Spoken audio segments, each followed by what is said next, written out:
Təsəvvür edin ki, yuxudan oyanırsınız və əminsiniz ki, siz artıq ölmüsünüz.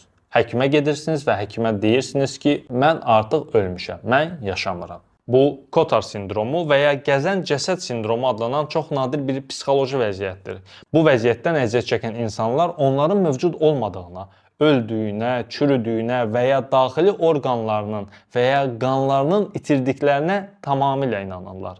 Bu sadəcə bir his deyil, bu dərin bir inancdır. Onlar güzgüdə özlərini görsələr də bunun sadəcə boş bir bədən olduğunu iddia edə bilirlər. Onlar yemək yeməkdən imtina edə bilərlər. Çünki ölülərin yeməyə ehtiyacı yoxdur deyirlər. Bu, Kapkras sindromuna bənzər bir əlaqə qopması ilə əlaqələndirilir. Beynin üz tanıma və emosiya mərkəzləri arasındakı əlaqə o qədər zəifləyir ki, insan öz mən hissini tamamilə itirir. Məşhur bir hadisədə bir qadın həkimlərə onun cəsəd olduğunu və morqa aparılmasını xahiş etmişdi.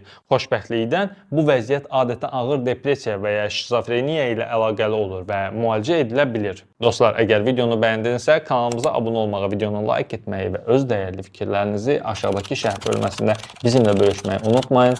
Sağ olun və salamat qalın. Növbəti videoda görüşənədək.